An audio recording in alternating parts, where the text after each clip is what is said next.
Hello दोस्तों, YouTube में आपका स्वागत है। मैं हूं आपका दोस्त राजू कुमार। आइए हम लोग आज जो है इस जो क्लास की सीरीज है पॉलिटी की, आज हम लोग क्लास 3 तीसरा क्लास को अटेंड करते हैं। और ये तीसरी क्लास में दोस्तों आज हम लोग पढ़ेंगे संविधान के भाग 3 को, यानी कि संविधान का भाग 1 और भाग 2 जो है, भाग 1 और भाग 2 पढ़ चुके हैं हम लोग। ये तीसरा भाग है और तीसरा भाग में दोस्तों संविधान में जो है मौलिक अधिकार का प्रावधान किया गया है, फंडामेंटल राइट्स का प्रावधान किया गया है। तो ये जो फंडामेंटल राइट है, हम लोग का जो मौलिक अधिकार है, ये संविधान के भाग 3 में अनुच्छेद 12 से अनुच्छेद 35 के बीच में प्रावधान किया गया है। अनुच्छेद 12 से अनुच्छेद 35 को बारीकी से पढ़ेंगे, एक एक शब्द का अर्थ जानेंगे कि उसका क्या अर्थ है और उसके बारे में हम बहुत विस्तार से चर्चा करेंगे। तो दोस्तों, आपने अगर पहला क्लास और दूसरा क्लास को आपने नहीं अभी तक देखा है तो जाकर आप पहले उन क्लास को देखो, क्योंकि आप अगर एक क्रम से देखोगे तो ही समझ में आएगी संपूर्ण तरीका से। ठीक है, तो आइए हम लोग बात करते हैं आज मौलिक अधिकार के बारे में। देखिए दोस्तों, हम जो भी नागरिक हैं देश के, अभी जैसे भारत है, भारत के नागरिक हैं, अमेरिका में तो अमेरिकन नागरिक हैं। हर नागरिक को 4 प्रकार की जो है दोस्तों, या हर व्यक्ति को 4 प्रकार का अधिकार प्राप्त होता है। जान लीजिए, मौलिक अधिकार को जानने से पहले अधिकार जानिए कितने प्रकार के अधिकार होती है। एक तो होता है प्राकृतिक अधिकार। कौन सा अधिकार दोस्तों? प्राकृतिक अधिकार। दूसरा मौलिक अधिकार, तीसरा कानूनी अधिकार, और चौथा दोस्तों कौन सा हो जाएगा आपका? कौन सा? प्राकृतिक अधिकार, मौलिक अधिकार, कानूनी अधिकार और मानवाधिकार। ये 4 अधिकार है। छोटी छोटी इसमें बातें को आपको समझना पड़ेगा बारीकी से। तो हम कुछ शब्दों में इसको रखने का प्रयास करते हैं। जैसे दोस्तों, हमने बात किया पहले प्राकृतिक अधिकार। जैसे कि कोई बच्चा जन्म लेता है, जन्म लेने के बाद कोई बच्चा दुनिया में आने के साथ ही उनको तो ऐसे नहीं कि कोई ऐसा तो नहीं कि हम अधिकार उसको जाकर दे दिए गोद में, हाथ में लो अधिकार लो, ऐसा तो कोई प्रावधान नहीं है। बच्चा आने के, जन्म लेने के साथ ही आँख खोल के इस नज़ारा, ये जो देश में, जिस भी देश में पैदा होते हैं वहाँ के इन्वायरमेंट को देखते हैं, वहाँ के परिवेश, वहाँ के लोगों को देखते हैं, रोते हैं, मैं करके रोने लगते हैं, फिर जो चिल्लाने लगते हैं, उसको जो है कोई भी कुछ बोलता है तो वो सुनने लगते हैं, सुनता है, चिल्लाता है, सबको देखता है। ये जो उनको अधिकार कौन दिया? दुनिया में आते ही ये अधिकार कैसे मिला? यही जो अधिकार मिला दोस्तों, यही है प्राकृतिक अधिकार, जो दिया नहीं जाता, ऑटोमेटिक जन्म लेने के बाद मिल जाता है। कौन सा अधिकार ऑटोमेटिक जन्म लेने के बाद मिलता है?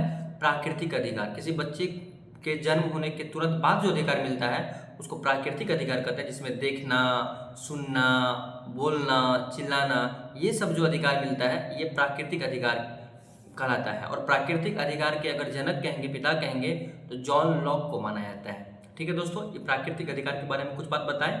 अब दूसरा जानते हैं दोस्तों हम लोग कि मौलिक अधिकार क्या होता है। दोस्तों, किसी भी देश में हर देश का अलग अलग प्रावधान है। अपना भारत में जो राज्य सरकार के द्वारा, हमारे संविधान के द्वारा जो मौलिक अधिकार दिया गया है, इसी से मूलभूत मानव का विकास संभव है। क्योंकि बिना अधिकार का एक मानव का विकास होना संभव नहीं है।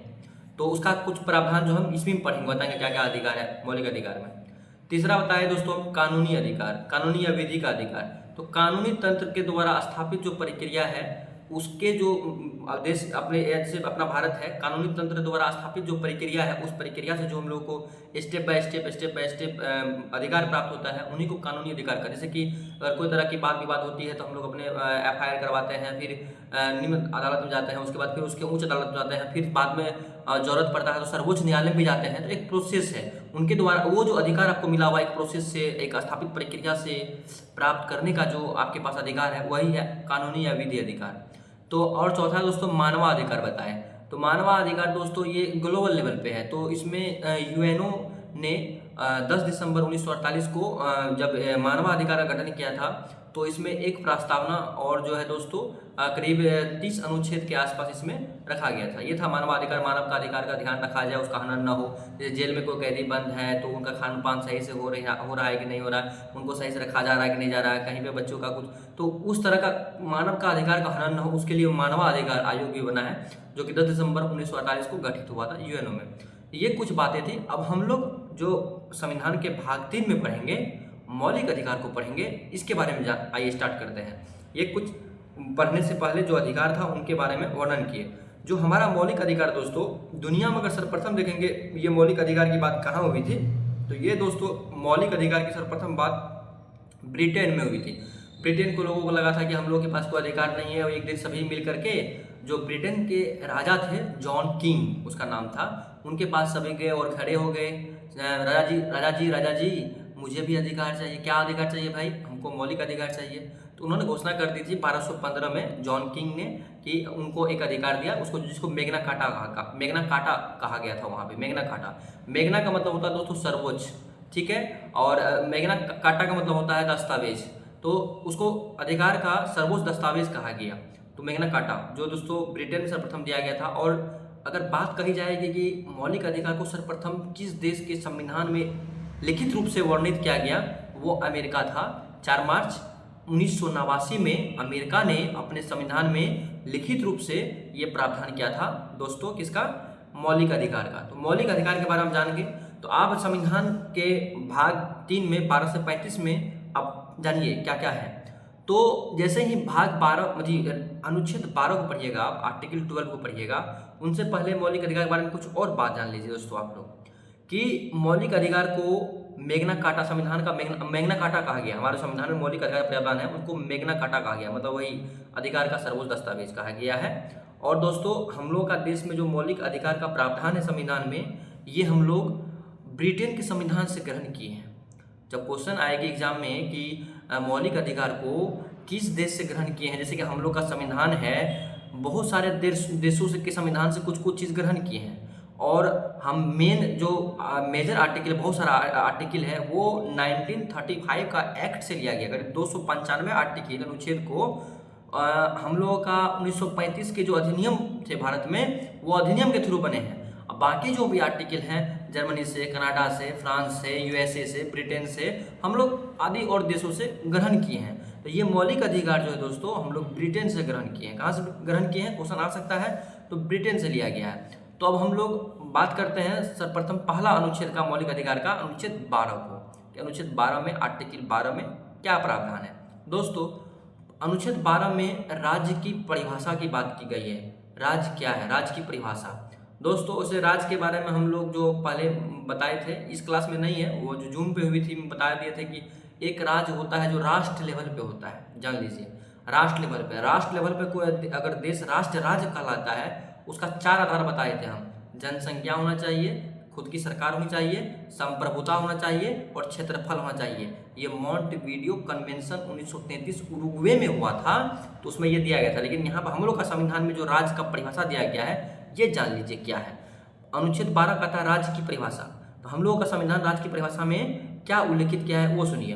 राज्य की परिभाषा में ये कहा गया है दोस्तों कि कोई भी जो भी यहाँ हमारे भारत के नागरिक है, अगर कोई लाभ के पद पर बैठा हुआ है, चाहे वो गांव में प्रधान से लेके देश के प्रधानमंत्री तक हो, जो भी लाभ के पद पे है, गांव के प्रधान से लेके प्रधानमंत्री तक का पद, या गांव में या कोई संस्था में कहीं अगर चपरासी है लाभ के पद पे बैठा हुआ, चपरासी से लेके सबसे बड़ा पोस्ट जो है कैबिनेट सेक्रेटरी, कैबिनेट सचिव तक का अगर पद है, तो अगर उसको लाभ का पद बनाया जाता है, उन्हीं को राज्य कहा गया। क्या कहा गया? राज्य। जो भी लोग सरकारी लाभ या सरकारी लाभ के पद पर बैठा हुआ है, चाहे वो प्रधान से लेकर प्रधानमंत्री हो, चपरासी से लेकर सचिव हो, तो वो सभी राज्य हैं। जैसे पुलिस को देख लीजिए, या सरकारी कोई कर्मचारी है उनको देख लीजिए, टीचर है वो भी अगर सरकारी है, जो सरकारी लाभ के पद ले रहे हैं तो वो भी राज्य हैं। ये सभी राज्य हैं। क्या है? राज्य हैं। इनकी परिभाषा दोस्तों आर्टिकल 12 में दिया गया है। आर्टिकल 12 को अगर लिखना होगा तो इसमें सिंपल भाषा में लिख सकते हैं राज्य की परिभाषा। जैसे कि राज्य की परिभाषा के अंतर्गत ये आता है कि गांव के प्रधान से लेकर प्रधानमंत्री तक का, और जो दोस्तों चपरासी से लेकर प्रधान सचिव, कैबिनेट सेक्रेटरी तक का, कैबिनेट सचिव तक का प्रावधान, ये आपको आर्टिकल 12 में देखने को मिलता है। आई होप आप लोग समझ रहे होंगे। तो ज़्यादा सीरियस होकर नहीं पढ़ना है। अगर कोई तरह का दिक्कत लगे, कोई तरह का प्रॉब्लम लगे, तो आप लोग जो है कमेंट बॉक्स में आके समझ सकते हैं। उससे भी विशेष दिक्कत लगे तो आप हमसे नंबर लेके एक्सप्लेन ले सकते हैं, या अपना जो मेरा ग्रुप है उस ग्रुप में आपको ऐड कर देंगे। वहाँ पे नोट्स भी प्रोवाइड की जाती है, बच्चों के जो बच्चे नोट्स बनाते हैं वो उसमें डालते हैं। आप वहाँ भी जुड़ सकते हैं। हमारे कमेंट सेक्शन में अपना नंबर लिख दीजिएगा तो वहाँ आपको हम ऐड कर लेंगे अपने ग्रुप में। ओके, चलिए अब नेक्स्ट बात करते हैं दोस्तों आर्टिकल 12 समझ में आ गया होगा, राज्य की परिभाषा की बात किया आर्टिकल 12।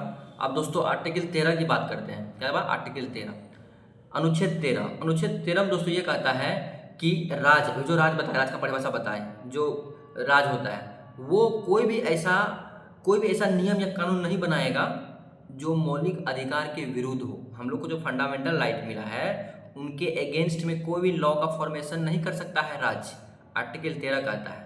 ये भी आर्टिकल 13 में उल्लिखित है, अगर कोई लॉ, अगर कोई नियम कानून आज़ादी के पूर्व बना हुआ था, संविधान लागू होने के पूर्व बना हुआ था, अगर वो कानून हमारे फंडामेंटल राइट के अगेंस्ट में है तो वैसे कानून को निरस्त कर दी जाएगी।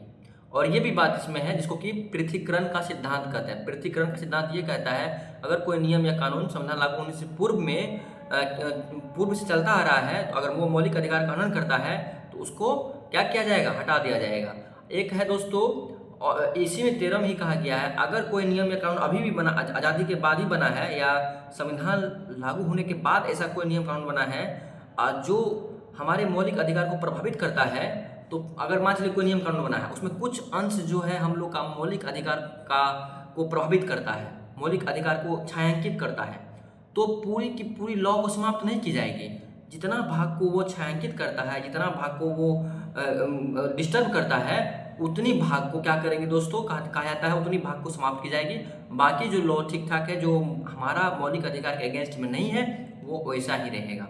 ये हमारा आर्टिकल 13 यानी कि अनुच्छेद 13 में यह प्रावधान किया गया। आई होप आप लोग को अच्छे से समझ में आ रही होगी बात। चलिए अब नेक्स्ट हम लोग बढ़ते हैं दोस्तों आर्टिकल 14 की तरफ। अनुच्छेद 14 में क्या प्रावधान है दोस्तों?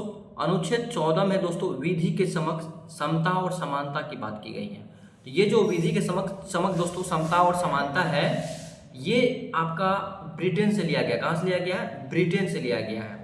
विधि के समक्ष समता और समानता का क्या मतलब होता है? जैसे मान के चलिए कोई डीएम का बेटा है, कोई बहुत गरीब का बेटा है, या कोई बहुत बड़ा घर से है, या कोई बहुत छोटा घर से है, तो इस कंडीशन में आप बताइए क्या जो बड़े घर के लोग हैं और जो छोटे घर के लोग हैं, अगर एक ही मतलब कि कोई ऐसा कानून का विरोध हो, जैसे मतलब कोई अपराध है, एक अपराध कर दिया दोनों ने, एक बड़े घर के भी एक छोटे घर के भी, तो क्या बड़े घर के लिए अलग कानून होगा और छोटे जो घर के बच्चे हैं उसके लिए अलग कानून होगा?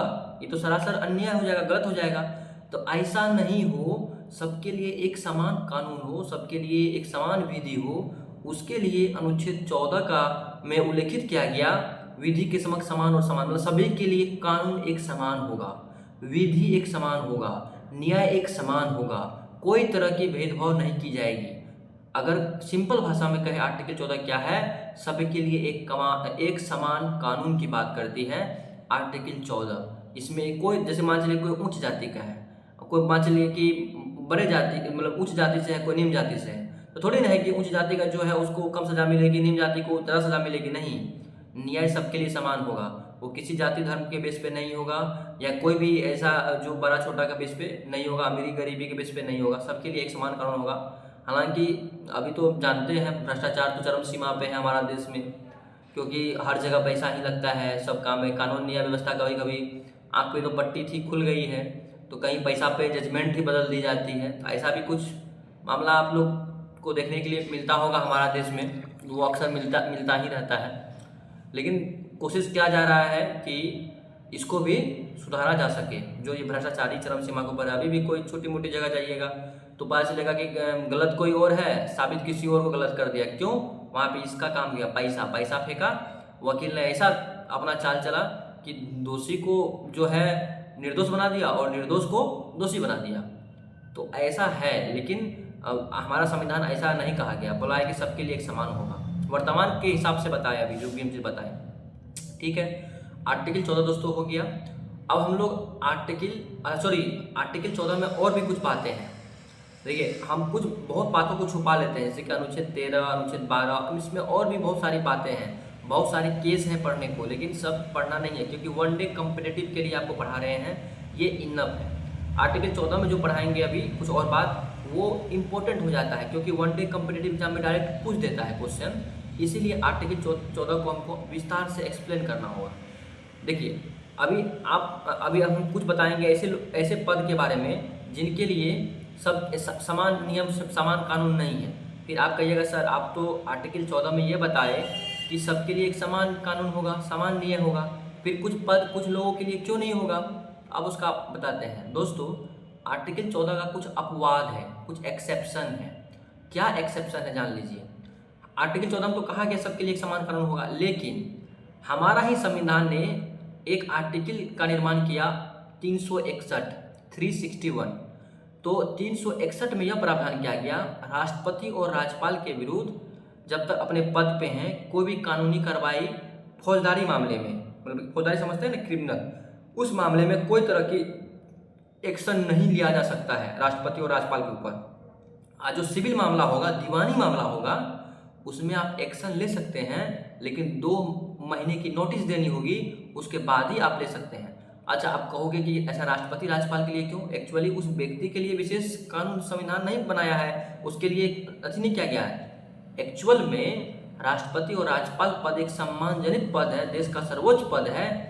उसकी सम्मान की नजरिया से उसके लिए अगर मान चलिए राष्ट्रपति पद पर रहते हुए किसी को गिरफ्तार कर लिया जाता है तो हमारा जो ये सर्वोच्च पद है उसका हनन होगा, उसकी गरिमा पे चोट लगेगी, उस पद की गरिमा पे चोट लगेगी। इसी कारण से पद की गरिमा को बनाए रखने के लिए उस पद पर बैठे व्यक्ति के विरुद्ध फौजदारी मामले दखल नहीं हो सकती है, फौजदारी मामले में हम पुलिस एक्शन नहीं ले सकती है, ये आर्टिकल 361 कहता है। आई होप आप लोग समझ रहे होंगे। और कुछ अपवाद ये है दोस्तों, जैसे कि संसद है, विधान लोकसभा और राज्यसभा है, उसके अंदर में देखते होंगे एक दूसरे को गाली भी पड़ देता है, कुर्सी तोड़ा तोड़ी कर देता है, हमारा टेबल पर पिटा पिटी चल रहा है, कोई कुछ बोल दे रहा है, कांग्रेस बीजेपी वाले कुछ बोल दे रहा है, बीजेपी कांग्रेस वाले कुछ बोल दे रहा है, ये उसको बोल रहा है, वो उसको बोल रहा है, खिंचातीरी होते रहता है, कभी स्थगित हो जाता है, संसद में हंगामा हो जाता है। तो आखिर इसके लिए कोर्ट में क्यों नहीं जाता है कोई बात? इसके लिए विशेष प्रावधान किया गया दोस्तों, एक आर्टिकल बनाया गया है अनुच्छेद 105, आर्टिकल 105। अनुच्छेद 105 में ये बात का उल्लेखन किया गया है, कोई भी संसद में कोई भी सांसद जो मेंबर ऑफ पार्लियामेंट होते हैं उनके अंदर कहे गई बातों के लिए या की गई बातों के लिए न्यायालय में जवाबदेही नहीं होगा, यानी कि न्यायालय जाने की आवश्यकता नहीं है। वहाँ कुर्सी टूटे, मुक्का चले, फाइट चले, चप्पल चले, उसके लिए न्यायालय में कोई जवाबदेही नहीं होगा। वो मामला है, वो अंदर का मामला, भाई बाहर करेगा तो होगा, वो अंदर में नहीं होगा। अंदर में जो है वो विशेष प्रावधान उसके लिए, ये तो अपवाद हो गया, यहाँ तो कानून का उल्लंघन हो गया, सबके लिए समान तो वहाँ समान नहीं है, लेकिन ये संविधान ही में ही प्रावधान है, हम आप क्या कर सकते हैं। चलिए नेक्स्ट और अपवाद क्या है। अच्छा, जिस प्रकार से संसद में लोकसभा राज्यसभा के मेंबर को है, उसी प्रकार से अनुच्छेद 194 बनाया गया, आर्टिकल 194 बनाया गया, जिसमें राज्य के जो विधानमंडल है, जिसमें विधानसभा और विधान परिषद, इनके भी मेंबर अगर अंदर में कुछ भी करते हैं उलटफेर, तो उसके लिए भी कोई तरह का कोर्ट में मामला नहीं जाएगा, क्योंकि न्यायालय के प्रति जवाबदेही नहीं होती है। ये संविधान में ही प्रावधान किया गया है। चाहे विधानमंडल के जो 2 सदन हैं वो मेंबर हो, चाहे संसद के जो सदन हैं उनके मेंबर हो। समझ में आ गई होंगे अच्छे से। अब और भी अपवाद है दोस्तों। एक अपवाद है, एक समझौता हुआ था, वियना समझौता, वियना ट्रीटी 1961 में एक वियना समझौता हुआ था, और उस वियना समझौता में कहा गया था किसी भी देश में अगर दूसरे देश का राजदूत की नियुक्ति हुई है, जैसे भारत में अमेरिका का कोई राजदूत रह रहा है, या अमेरिका का राजदूत भारत में, भारत का राजदूत अमेरिका में है, या किसी दूसरे देश का, मान चलिए बांग्लादेश का राजदूत जो है, एम्बेसडर जो है, हमारा भारत में है, तो अगर कोई एम्बेसडर हमारा भारत में है, उनके चलिए वो एम्बेसडर के द्वारा किसी 10 लोगों का मर्डर कर दिया गया, या उनके गाड़ी से 10 लोगों को कुचल दिया गया, डेथ हो गया उनका, तो भारत सरकार उनके खिलाफ कार्रवाई नहीं कर सकती है। आप कहिएगा क्यों, ऐसा क्या, इतना पावर उन लोगों के पास? पावर नहीं दोस्तों, ये समझौता हुई थी, वियना में समझौता हुई थी, इसको वियना समझौता कहते हैं। ये समझौता में ये बात हुई थी, जिस देश का वो राजदूत है, अगर वो राजदूत के द्वारा कोई क्राइम किया जाता है, जिस देश में उसकी अपॉइंटमेंट है, उस देश में अगर कोई क्राइम करती है या कोई तरह की बात विवाद करती है, उसको सजा देने का अधिकार उसके अपने जो मूल देश है वो उसके पास है। वो अपने देश में से सजा होगा उसके लिए जो भी सजा का प्रावधान किया होगा वो सजा उसके अपने मूल देश में होगा। तो ये वियना ट्रीटी में कहा गया, आप अपने देश में उसके खिलाफ कुछ नहीं कर सकते हो, चाहे 10 से 20 लोगों का भी कत्ल हो जाए, आप उसको फांसी या कुछ जो भी आपके पास कानूनी प्रावधान है वो आप उसके खिलाफ यूज नहीं कर सकते हो, उसका प्रयोग नहीं कर सकते हो। वो उसकी सरकार अपने देश को वापस बुलाएंगे और उनको जो सजा का प्रावधान होगा उनको वो मिलेगा। ये है दोस्तों वियना ट्रीटी। आप बताइए, राष्ट्रपति राज्यपाल के लिए अनुच्छेद 14 फेल हो गया, संसद के मेंबर और विधानमंडल के मेंबर के लिए अनुच्छेद 14 फेल हो गया, और वियना ट्रीटी में जो एम्बेसडर हैं उनके लिए भी अनुच्छेद 14 फेल हो गया। तो एग्जाम में डायरेक्ट क्वेश्चन आता है, इसीलिए मैंने एक्सप्लेन किया, समझ गए ना आप लोग। तो यही बात जो है दोस्तों 14 सब जगह लागू नहीं हो रहा है, इसका उल्लंघन है। उल्लंघन मतलब अपवाद का, ये सब अपवाद है। ये लोगों को विशेष अधिकार मिला हुआ है, उसको विशेषाधिकार भी कर सकते हैं, समझ गए। आर्टिकल 14 पूरी तरह से बता दिया आपको, इससे क्वेश्चन छूटने का कोई चांस नहीं है। अगर एग्जाम में कोई भी क्वेश्चन आर्टिकल 14 से, अनुच्छेद 14 से कोई भी किसी भी तरह का प्रश्न बनता है तो आप लोग आराम से कर पाइएगा, ठीक है। चलिए अब अनुच्छेद 15 को हम लोग देख लेते हैं कि अनुच्छेद 15 में क्या प्रावधान किया गया है। दोस्तों अनुच्छेद 15 में नागरिकों के लिए या कोई व्यक्ति के लिए 5 प्रकार का प्रावधान, 5 को फैक्टर बनाया गया है, 5 फैक्टर कारक। जो 5 फैक्टर है उसके आधार पर बताया गया है कि राज्य जो है, राज्य किसी के साथ कोई भेदभाव नहीं करेगा। वो भेदभाव का आधार क्या क्या है? जाति के आधार पर कोई भेदभाव नहीं करेगा, जाति, धर्म, लिंग, जन्म स्थान, मूल वंश। फिर से सुनिएगा, पहला है जाति, दूसरा है धर्म, तीसरा है जन्म स्थान, मूल वंश हो गया और लिंग, 5 बताए। ये 5 आधार पर किसी के साथ कोई तरह का भेदभाव नहीं कर सकता है। आर्टिकल 15 में ये क्लॉज 1 में उल्लेखित है। अगर क्लॉज 2 में देखिएगा, ये यही 5 आधार पे किसी के साथ सार्वजनिक जगह पे भी भेदभाव नहीं कर सकते हैं। जैसे सार्वजनिक जगह है, जैसे कि कुआं है, एक गांव में कुआं है, वहाँ पे सभी जाति के लोग रहते हैं, सभी धर्म के लोग रहते हैं, जेंडर भी अलग अलग रहते हैं। ऐसा नहीं कि आप इस जाति से हैं तो आप कुआं से पानी पीजिएगा, ये नहीं पिएगा, ये उच्च जाति से है पानी पिएगा, ये नीच जाति से पानी नहीं पिएगा। इसका एगेंस्ट में है आर्टिकल 15 क्लॉज 2, कहता है इसका हम विरोध करते हैं। सबके लिए समानता का अधिकार, यहाँ पे कोई तरह का भेदभाव की बात नहीं की गई है, जाति के आधार पे, लिंग के आधार पे, धर्म के आधार पे, जन्म स्थान के आधार पे। और बता दिए जाति, धर्म, लिंग, जन्म स्थान और मूल वंश, ये 5 आधार पे किसी के साथ भेदभाव आप नहीं कर सकते। या कोई होटल है, अब ऐसा नहीं कि ये होटल केवल हिंदू के लिए है, ये मुस्लिम के लिए, सिख, ऐसा नहीं कर सकते हैं आप। ये आर्टिकल 15 के अगेंस्ट में होगा अगर आप ऐसा करते हैं। 15 कहता है इस आधार पे कोई भेदभाव नहीं होना चाहिए। कोई होटल है, कोई कुआं है, कोई सार्वजनिक प्लेस है, कोई क्रिकेट का स्टेडियम है, तो वहाँ सभी की एंट्री होगी, अगर होगी तो सभी की होगी, सभी धर्म के लोग, सभी जाति के लोग, लिंग, सब लिंग को मिलाएगा। ये आर्टिकल 15 में यह प्रावधान किया गया है। कोई शैक्षणिक संस्थान है, उसमें भी अगर प्रवेश की बात करती है तो आर्टिकल 15 एक्चुअली दोस्तों बहुत बड़ा है, क्लॉज 1, 2, 3, 4, 5, 6 तक है। 6 में आरक्षण की बात की गई है, तो इतनी लंबा हमको नहीं एक्सप्लेन करनी है, क्योंकि आपके 1 डे के लिए ये इतना ही इंपॉर्टेंट है जितना हम बता रहे हैं। चलिए नेक्स्ट हम दोस्तों आर्टिकल 16 को, आर्टिकल 16 को हम एक्सप्लेन करते हैं। अनुच्छेद 16 में क्या है दोस्तों? अनुच्छेद 16 में नियोजन को लेके है। रोजगार और नियोजन में जो नियुक्ति होती है, समान अवसर की बात करती है, समानता की, मतलब कि समान अवसर। उसमें अगर आप किसी को किसी रोजगार के पद, रोजगार के लिए या किसी अवसर पे अगर किसी को आप नियुक्ति करते हैं तो उनमें कोई भी भेदभाव नहीं करेंगे, आप समान अवसर देंगे। समान अवसर समझ रहे हैं, समान मौका सबको प्रदान करेंगे, कोई तरह का भेदभाव नहीं करेंगे।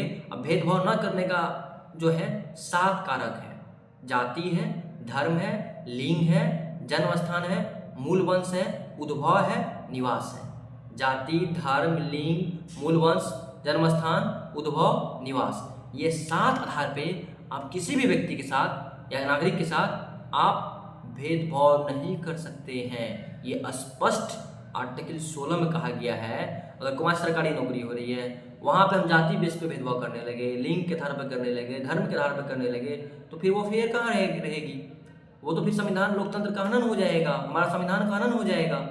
ये सब ना हो, ये सब को रोकने के लिए आर्टिकल 16 में, अनुच्छेद 16 में ये विशेष प्रावधान किया गया है कि आप किसी को भी नहीं रोक सकते हैं। यही कारण है, देखिएगा अभी बिहार में जो शिक्षक की जो वैकेंसी आती है टियर 1, टियर 2, टियर 3 की, उसमें बार बार डोमिसाइल लागू करने की बात होती है कि बिहार के बच्चों को आप दीजिए, लेकिन वो बोलते हैं कि नहीं, जो आर्टिकल 16 है, 16 है, वो सभी धर्म, सभी जाति, सभी लोग, जन्म स्थान, निवास, किसी का जन्म तमिलनाडु में हुआ है, किसी का बिहार में हुआ है, किसी का बंगाल में हुआ है, किसी का, उनके आधार पे भेदभाव की बात नहीं करती है। हम क्यों भेदभाव करें, सबके लिए समान अवसर देंगे। लेकिन वर्तमान समय को देखते हुए हम भी सजेस्ट करना चाहेंगे आपको देना होगा, क्योंकि आर्टिकल 16 का ही क्लाउज जब 3 पढ़िएगा तो उसमें यह प्रावधान है, निवास के आधार पे आप भेदभाव कर सकते हैं। कुछ बहुत सारे स्टेट किए हुए हैं भेदभाव, आप भी कर सकते हैं। आपको तो कुछ और सपने देख रहे हैं चाचा जी शायद, तो वो तो शायद पूरा होने वाला है नहीं। तो उनका जो सपना है कि हम पीएम का, उसलिए मैं भी दरवाज़ा खोला हूँ सबके लिए। हमारा बिहार ऑलरेडी बेरोजगारी से जूझ रहा है, जर्जर की स्थिति में है बिहार। इतनी ज़्यादा बेरोजगारी, सबसे ज़्यादा जनसंख्या, और इतनी बेरोजगारी में भी आप सबका जो दरवाज़ा खोल दिए हैं, आओ वेलकम है वेलकम है, ये क्या है? पहले आप अपने बच्चों को देखिए। मेरे प्रायोरिटी संविधान में ही ये बात है, ऐसा नहीं, संविधान में ये भी बात है कि आप भेदभाव नहीं करेंगे, लेकिन संविधान के आर्टिकल 16 अनुच्छेद 16 के क्लाउज 3 में ही ये बात कही है, निवास के आधार पर आप कर सकते हैं विशेष परिस्थिति में। तो हम लोग को बिहार को आवश्यकता है भाई करने की, क्यों नहीं लगता है आप लोगों को कि करनी चाहिए? एकदम करनी चाहिए, क्योंकि बिहार ऑलरेडी बेरोजगारी से जूझ रही है। यहाँ के लोग पलायन कर रहे हैं, दूसरे जगह जा रहे हैं। क्यों हमारे बिहार में इंडस्ट्री नहीं है, फूड प्रोसेसिंग का कुछ, जैसे लघु उद्योग खोल देते, या छोटे छोटे जहाँ पे आलू खेती हो रहा वहाँ चिप्स का फैक्ट्री, जहाँ पे टमाटर बन रहा है वहाँ पे जो सॉस का फैक्ट्री अगर खोल देते, जहाँ पे जो भी संसाधन जहाँ पे यूजेबल है, चीनी की मिल खोल देते, आगे हम लोग का गन्ना उत्पादन अच्छा होता है, जूट फैक्ट्री खोल देते, हम लोग जूट अच्छा कर रहे हैं, मक्का के लिए इथेनॉल नीति लाए, उसके लिए बड़े बड़े प्लांट लगा देते, लेकिन ऐसा कुछ नहीं है। इसीलिए हमारे बिहार में बेरोजगारी कूट कूट के भरी हुई है, और बिहार के लोग पलायन करने पे मजबूर हैं, और पलायन की संख्या दिन प्रतिदिन बढ़ती जा रही है, घटने की नाम नहीं ले रही है। ये समस्या से हम लोग जूझ रहे हैं बिहार में। आप सोच सकते हैं कि कितनी बड़ी समस्या है हम लोगों की। जिस दिन पलायन रुकेगी समझिएगा उस दिन हम बिहारवासी स्थिर होने लगे हैं, हम लोग का स्टेबिलिटी अब कायम होने लगा है। लेकिन नहीं, आप देखते होंगे हर गांव से हज़ारों की संख्या में लोग पंजाब, दिल्ली, हरियाणा, बॉम्बे जाते हैं कमाने के लिए। ये स्थिति है बिहार की। तो सरकार को ध्यान देनी चाहिए और ऐसी नीति लानी चाहिए जिससे कि हमारा पलायन रुक सके, शिक्षा व्यवस्था हम लोग को अपना बिहार में मिले, बाहर ना जाना पड़े। ये सब बातें हैं। चलिए थोड़ी सी आ गई तो एक्सप्लेन कर दिया, होनी भी चाहिए। चलिए अब नेक्स्ट हम लोग बात करते हैं दोस्तों आर्टिकल 16 के बाद आर्टिकल 17 की। अनुच्छेद 17 में किस चीज़ का वर्णन है? तो दोस्तों अनुच्छेद 17 को पढ़ने के लिए एक जान लीजिएगा, एक केस आया था जयसिंह बनाम भारत संघवाद। ये जो केस था ये अस्पृश्यता को लेकर ही था। इसी में कोर्ट ने जवाब दिया था कि अस्पृश्यता जो है, मतलब अस्पृश्यता मतलब होता है छुआछूत गलत है, मतलब कि छुआछूत भेदभाव जो होगा, ऊंच नीच की जो भेदभाव होगा वो गलत है, वो दंडनीय अपराध है। तो इसका डिफिनेशन नहीं दिया गया ऐसा छुआछूत, इसका कोई डेफिनेशन नहीं है, इसका कोई परिभाषा संविधान में नहीं दिया गया है, और सुप्रीम कोर्ट भी कोई परिभाषा नहीं दिया, लेकिन एक आधार बनाया गया है। और महात्मा गांधी ने जो हमारे गांधी जी थे, महात्मा गांधी जी, उन्होंने इनके पर कुछ टिप्पणी किए थे। उन्होंने कहा था कि जो जाति विशेष पे है, धर्म विशेष पे है, गरीबी अमीरी पे है, वही छुआछूत है। प्राचीन काल से चलते आ रहे हैं और जूझते आ रहे हैं इस मामले से हम लोग। प्राचीन काल में देखते होंगे जो निम्न जाति के लोग हैं उनके साथ में काफ़ी भेदभाव करते थे। अपने बैठेंगे ऊपर में, निम्न जाति के लोग को नीचे में बैठाएंगे, कोई अमीरी में जी रहे हैं, कोई गरीबी में, तो गरीब लोग का शोषण करेंगे, कोई दास मजदूर बंधुआ मजदूर बना के रखेंगे, कोई किसी के यहाँ मतलब घसीट रहा है, पीस रहा है अपना जीवन को। तो ये सब आवश्यक, कोई उच्च जाति का है तो नीच जाति को अपने यहाँ एंट्री करने नहीं देंगे, एंट्री भी करेंगे तो पानी से घर को धुलाएंगे, तो उसके जाने के बाद बिछावन को, बेडशीट को धो देंगे। ये सब क्या है भाई? ये सबको रोकने के लिए आर्टिकल 17 को लाया गया, अनुच्छेद 17 को लाया गया। कहा गया छुआछूत का अंत हो, ऊंच नीच का अंत हो, भेदभाव को खत्म करो। कोई अगर उच्च जाति राजपूत है, कोई मान लीजिए नीचे जाति का है, हरिजन जाति का है, तो आप क्यों उसको हीन के नजरिए से देखेंगे? क्यों आप उसको नीचे नजरिया से देखेंगे? आखिर वो भी तो मनुष्य है, वो भी तो लोग हैं, उनके भी शरीर में वही ब्लड जो आपके शरीर में ब्लड है। मरने वक्त आप तो अगर ब्लड चाहिए आपको, तो ये तो नहीं देखते हैं वो इस जाति का है, इस धर्म का है, सिर्फ आपको ब्लड चाहिए होता है। तो आप किस तरह का आप भेदभाव कर रहे हैं? कैसे कोई लोग, जैसे कि समाज में देखते होंगे, कोई किसी के यहाँ आ जाता है तो जाने के बाद घर की धुलाई, बेडशीट की धुलाई, ये क्या है भाई? मानव है, मानव बन के रहिए, इंसानियत को अपनाइए और जो इंसान का मूल कर्तव्य है उनके पथ पे चलने का प्रयास कीजिए। छुआछूत अब हम लोग जो एक नया वर्ग है, ये लोग धीरे धीरे मेंटेन किए जा रहे हैं, और हम लोग नहीं करेंगे तो कौन करेगा? जो रूढ़िवादी विचारधारा है, जो समाज में रूढ़िवादिता चलती आ रही है, यही चलती रहेगी दिन प्रतिदिन, तो हमारा समाज कैसा होगा? वैसा ही रहेगा जो प्राचीन काल से है।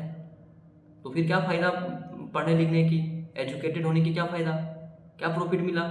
तो इसको ख़त्म करना हम लोगों की जिम्मेदारी है, क्योंकि अभी वर्तमान में हम लोग जो भी काम कर रहे हैं, सभी जाति धर्म के लोग साथ में खाना, उठना, बैठना, पीना, जाना आना सब कुछ करना है, तभी ये जो भेदभाव है मिट पाएगी, हमारा समाज में समन्वय स्थापित हो पाएगी, सामंजस्यता स्थापित हो पाएगी। ठीक है, चलिए, ये था आर्टिकल 17। एक सिंपल भाषा में अगर कह सके, एक ही लाइन में इसका अगर परिभाषा लिखना हो तो छुआछूत का अंत, यानी कि अस्पृश्यता का अंत। महात्मा गांधी ने अस्पृश्यता को पाप बताया है कि अस्पृश्यता, छुआछूत एक पाप है। ठीक है, ये हो गया। अब नेक्स्ट दोस्तों आर्टिकल देख लेते हैं। तो ऐसा देखिए, आर्टिकल 17 में जो छुआछूत को लेके कुछ नियम कानून भी बने हैं। आप लोग हरिजन एक्ट पढ़े होंगे, SC/ST एक्ट। SC/ST एक्ट का फॉर्मेशन 1981 में, 1989 में SC/ST एक्ट बना था। और जो SC/ST एक्ट बना दोस्तों, इसमें कहा गया था अगर किसी हरिजन या किसी SC/ST के खिलाफ उनके विरुद्ध कोई तरह का अगर भेदभाव करते हैं तो आपके ऊपर कानूनी कार्रवाई हो जाएगी, और मिनिमम कम से कम 2 साल की, आप मिनिमम कम से कम 2 साल के लिए आप अंदर से जेल चले जाएंगे। इतनी सरकार इतनी कठोर एक्शन लिए हैं SC/ST के। अच्छा, अभी वर्तमान में कुछ SC/ST लोग हैं जो इनका गलत फायदा भी उठाने लगे हैं उस एक्ट का, जो जान गए हैं, धमकाने लगे हैं लोगों को, हम हरिजन एक्ट में आपको डाल देंगे, ये कर देंगे, वो कर देंगे। बहुत समाज में ऐसे लोग हैं, बहुत लोग ऐसे प्रीति भी हैं। तो ऐसा नहीं करना चाहिए किसी को भी। अगर आपके साथ ऐसा कुछ भेदभाव हुआ है, आपके साथ गलत हुआ है, तो ही आप उनके खिलाफ एक्शन लीजिए। पहले कोशिश कीजिए कि आपसी सहमति से ही मामला सुलझ जाए। जितना आप आपसी सहमति बना के रखोगे, उतनी ज़्यादा समाज में आपकी तरक्की होगी, आप आगे बढ़ोगे। ये तरीका है। चलिए, अब नेक्स्ट आर्टिकल को हम लोग देख लेते हैं दोस्तों। आर्टिकल 18 को, अनुच्छेद 18 को। अनुच्छेद 18 में दोस्तों उपाधियों का अंत की बात की गई है। उपाधि समझते हो ना, जैसे कि मध्यकाल से स्टार्ट हो गए थे, कोई सुल्तान को खलीफा, तो केसर हिंद की उपाधि, किसी को नाइटहुड की उपाधि, किसी को वीर बहादुर की उपाधि, किसी को सर की उपाधि, किसी को राजा की उपाधि। तो ये उपाधियों की अंत करने की बात की गई है। और ये उपाधियों का अंत क्यों बात हुई दोस्तों? क्योंकि समाज में भिन्नता आएगी, समाज में समानता स्थापित नहीं होगी, असमानता होगा। क्यों? हम वीर बहादुर सिंह कहलाएंगे, कोई कहेगा, कोई कहलाएगा, कोई गंगा, कोई कहता है क्या, वो एक है ना, मतलब कि आप लोग सुने होंगे एक मुहावरा, कहाँ राजा भोज कहाँ गंगू तेली। तो वहाँ पे क्या आ रहा है इस मुहावरे का मतलब? तो वही बात है उपाधियों के लेके, कहीं किसी को छोटा दिखाया जा रहा है, किसी को बड़ा दिखाया जा रहा है। ऐसा नहीं होना चाहिए, ऐसा ना हो, इसी के लिए उपाधि का अंत का बात किया गया। नाइटहुड की उपाधि, सर की उपाधि, केसर हिंद की उपाधि, वीर बहादुर की उपाधि, ये उपाधि किसी को न दिया जाए। इससे समाज में समानता का संदेश नहीं जाएगा, असमानता की भावना फैलेगी, असमानता का समावेश होगा। इसी कारण से उपाधि का अंत किया जाए। ये जो उपाधि का अंत का जो प्रस्ताव था दोस्तों, सुझाव था, ये राजा राजगोपालचारी के द्वारा प्रस्तुत किया गया था। राजा राजगोपालचारी ने ये प्रस्ताव को लाया था कि उपाधि का अंत किया जाए, और फाइनली एक संविधान में आर्टिकल बनी, अनुच्छेद 18, और इसमें उपाधि की अंत की बात कही गई है। लेकिन टर्म एंड कंडीशन अप्लाई। क्या है टर्म एंड कंडीशन? सबकी उपाधि समाप्त हो जाएगी? नहीं, सबकी उपाधि समाप्त नहीं होगी। कैसे? अगर कोई PhD करते हैं तो उन्होंने उपाधि किसी से ली नहीं है, कमाई है, वो गहन अध्ययन किया है, तो उनको तो उपाधि मिलनी चाहिए भाई साहब।